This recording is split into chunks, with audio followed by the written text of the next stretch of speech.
अस्सलामु अलैकुम वरहमतुल्लाहि वबरकातुहू। मोहतरम नाज़रीन किराम, उम्मीद है आप खैरियत से होंगे। मज़ीद अल्लाह रब्बुल इज़्ज़त की बारगाह में दुआ है अल्लाह ताला आप सब लोगों को शाद रखे, आबाद रखे।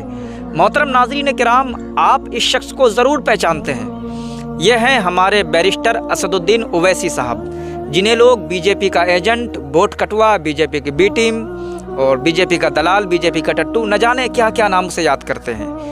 जबकि हकीकत यह है कि जब भी किसी के साथ अन्याय हो, जब भी किसी के साथ नाइंसाफ़ी हो, जब भी किसी पर जुल्म ढाया जाता है तो कोई बोले या ना बोले, लेकिन हमारे बैरिस्टर असदुद्दीन ओवैसी साहब ज़रूर बोलते हैं। और ख़ास तौर पर मुसलमानों के हित में जब सारी पार्टियां खामोश हो जाती हैं, जब सबको सांप सूंघ जाता है, तो यही हमारे बैरिस्टर असदुद्दीन ओवैसी साहब हैं जो पार्लियामेंट के अंदर मुसलमानों की आवाज़ को उछालते हैं, मुसलमानों का साथ देते हैं। लेकिन हम तो उन्हें बीजेपी का एजेंट समझते हैं। जब बाबरी मस्जिद की बात आए तो बोले ओवैसी, ज्ञानवापी की बात आए तो ओवैसी, 3 तलाक की बात आए ओवैसी, NRC की बात आए तो ओवैसी है, लेकिन वो तो बीजेपी का दलाल है। कितनी गलत बात है। वो जो इत्तेहाद की बात करते हैं, वो जो हमें जोड़ने की बात करते हैं, वो तो कसम खा खा करके कहते हैं कि मुसलमानों, मैं तुम्हारा मसीहा नहीं हूँ, मैं तुम्हारा लीडर नहीं बनना चाहता हूँ, लेकिन तुम्हें लीडर देखना चाहता हूँ, तुम लीडर बनो। लेकिन हम उनका साथ नहीं देते हैं, हम उनका साथ नहीं देते हैं। दुश्मनों ने समझा, दुश्मन जानते थे कि ये बैरिस्टर है, ये जानता है इसकी स्पीच जो होती है वो बड़ी ख़तरनाक होती है, असर पड़ता है। कहीं मुसलमान अगर एक हो गए तो फिर हमें हिस्सा देना पड़ेगा, इनको हिस्सेदारी हो जाएगी इनकी।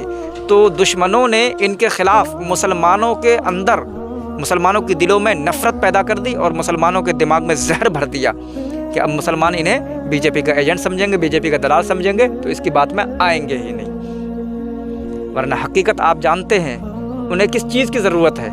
शोहरत उनके पास है, दौलत उनके पास है, बैंक बैलेंस, हर चीज़ है उनके पास।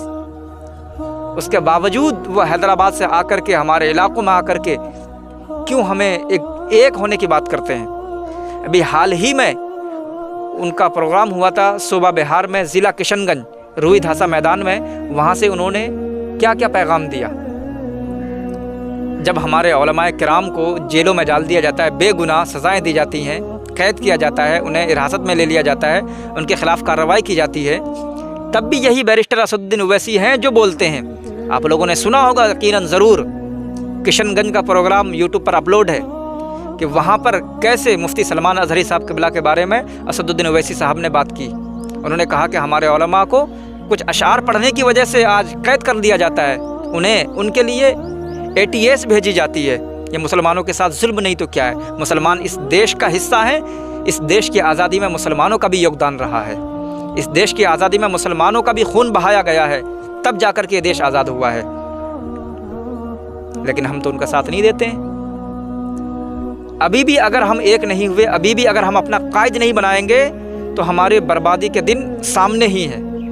हम अपनी बर्बादी देख रहे हैं। लेकिन हम तो कहते हैं कि ओवैसी तो ये बीजेपी का एजेंट है, वोट कटवा है। वो हुकूक की बात करते हैं, वो कहते हैं जी वो इतना खिलाफ बोल देते हैं तो उन्हें अरेस्ट क्यों नहीं किया जाता, उनको जेल में क्यों नहीं डाला जाता। तो मैं पूछना चाहता हूँ, क्या ओवैसी साहब बाहर अच्छे नहीं लग रहे हैं? उनको जेल में देखना चाहते हैं आप? और एक बात और कि वो कोई जाहिल आदमी नहीं है, बैरिस्टर हैं वो, बैरिस्टर। ओवैसी साहब बैरिस्टर आदमी है, वो जानते हैं वो क्या बोलना है हमें। वो जो भी बोलते हैं वो कानून के दायरे में रह करके बोलते हैं, और कानून के दायरे में रह करके कोई भी बात कर सकता है।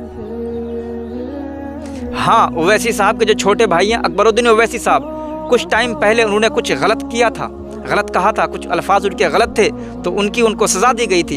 ये हिंदुस्तान कानून के एतबार से चलता है, किसी की मनमानी नहीं चलती, यहाँ कानून चलता है हिंदुस्तान में, तो उनको सज़ा दी गई थी। लेकिन ओवैसी साहब आप दिखा दें, कोई ऐसा जुमला दिखा दें, कोई ऐसी स्पीच दिखा दें ओवैसी साहब की। और रही बात, सरकार अगर किसी पार्टी के पीछे पड़ जाए या किसी इंसान के पीछे पड़ जाए तो उसको तो बर्बाद कर ही देती है। ये तो अल्लाह का शुक्र है कि ओवैसी साहब अल्हम्दुलिल्लाह बाहर हैं, लेकिन नहीं, हमें तो वो बाहर अच्छे ही नहीं लग रहे हैं। वो कितना कसम खा खा के कहते हैं, अल्लाह का, रसूलुल्लाह का वास्ता दे करके। अच्छा, एक मुसलमान इतना तो नहीं गिर सकता ना कि वो हुजूर की कसमें खाए। اتنا تو نہیں گر سکتا ہے نا کہ وہ یہ اپنے ایمان کا سودا کر لے، اتنا نہیں کر سکتا۔ ایک مسلمان کے لیے سب سے قیمتی اگر ہے کوئی چیز تو وہ اس کا ایمان ہے، اس کا عقیدہ ہے۔ اویسی صاحب کہتے ہیں کہ اللہ کا واسطہ، رسول اللہ کا واسطہ مسلمانوں، میں تمہارا لیڈر نہیں بننا چاہتا، لیکن میں تمہیں لیڈر دیکھنا چاہتا ہوں۔ تم ایک ہو جاؤ، جب تم ایک ہو جاؤ گے تو ساری پارٹیاں تمہیں اپنے میں شامل کریں گی اور تمہیں تمہارے جو حقوق ہیں وہ تمہیں دیے جائیں گے، تمہارا حق تمہیں دیا جائے گا۔ لیکن ہم تو تیار ہی نہیں، ہم تو کہتے ہیں کہ یہ جو بھی بولتے ہیں تو یہ بی جے پی سے پیسہ لے کر کے بولتے ہیں، بھڑکاؤ ہیں۔ ابھی کچھ ٹائم پہلے اویسی صاحب کی ایک کلپ آئی تھی، اس کلپ کو سنتے ہیں، اس کے بعد بات کرتے ہیں انہوں نے کیا کیا کہا ہے۔ آئیے اس کی کلپ کو سن لیتے ہیں۔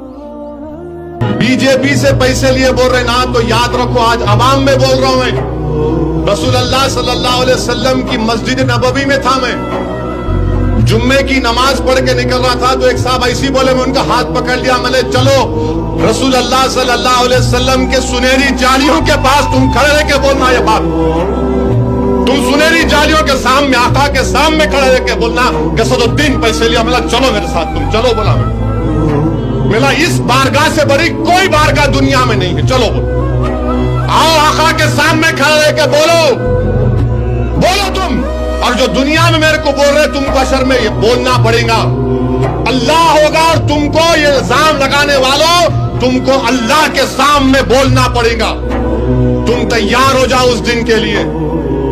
تم میرے کو بولتے، ارے مجھے جنون ہے مجلس کو پھیلانے کا، کیا گناہ ہے مجلس کو میں پھیلاؤں گا تو؟ کون سا گناہ کر رہا ہوں میں؟ پیسے لیے؟ ارے تمہاری تربیت پیسوں کے اوپر ہوئی ہوگی، میری تربیت ایثار اور قربانی پر ہوئی ہے۔ ہمیشہ ہمارے مرحوم باپ، اور اللہ میری اماں کو اچھا رکھے، ہمیشہ میری اماں سونے سے پہلے سکھاتی تھی، آج بھی وہی بولتی کہ اللہ پہ نظر رکھو، اللہ پہ نظر رکھو، اللہ سے امید رکھو۔ ہاں تو دوستو دیکھا آپ نے کیسے ان کے ایک ایک جملے میں کتنا درد چھپا ہوا ہے کوئی جواب؟ ایک مسلمان اتنا تو نہیں گر سکتا جو اتنی بڑی بات کہہ دے کہ آؤ حضور کے دربار میں چلتے ہیں، سنہری جالی کے سامنے کھڑے ہو کر کے کہنا یہ بات۔ وہ ہمارے حق کی بات کرتے ہیں، ہمیں ساتھ دینا چاہیے ان کا، مجلس کو مضبوط کرو، مجلس کا ساتھ دو۔ اگر مجلس کو مضبوط کریں گے، ہم اس کا ساتھ دیں گے تو یقیناً ہمیں ہمارا حق دیا جائے گا۔ ارے نہیں ہوتی اویسی صاحب کی باتوں سے کوئی اثر نہیں پڑتا ہے، لیکن وہ حق کی بات تو کرتے ہیں نا۔ جب قرآن کی بے حرمتی ہو، جب انبیاء کرام کی گستاخی کی جاتی ہے، جب اللہ اور رسول اللہ کو گالیاں دی جاتی ہیں، جب ہمارے بزرگوں کی توہین کی جاتی ہیں، جب ہماری مسجد، ہمارے مدرسوں کے خلاف باتیں کی جاتی ہیں، تب یہی ہمارے اویسی صاحب ہیں جو بولتے ہیں۔ جب ہماری بہن بیٹیوں کی عصمت دری کی جاتی ہے تو یہی اویسی صاحب بولتے ہیں۔ جب ہمارے گھروں کو توڑا جاتا ہے، جب ہمیں مارا کاٹا پیٹا جاتا ہے تو کوئی نہیں بولتا ہے ہمارے حق میں، یہی اویسی صاحب ہیں جو بولتے ہیں ہمارے حق میں۔ ابھی بھی وقت ہے مسلمانوں، سمجھو، سوچو، اور کیا صحیح ہے کیا غلط ہے آپ جانتے ہیں، جو صحیح ہے اس کا ساتھ دو۔ اویسی صاحب ہمارے حق کی بات کرتے ہیں، ورنہ ان کے پاس کسی چیز کی کمی نہیں ہے۔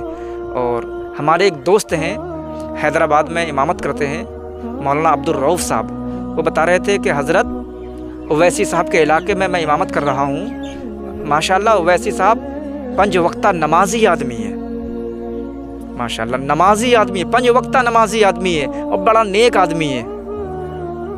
اور اویسی صاحب تسبیح پڑھتے ہیں بہت۔ اویسی صاحب جتنے باہر سے دکھائی دیتے ہیں اچھے، اتنے اندر سے بھی ہیں، اتنے ہی اچھے اندر سے ہیں وہ۔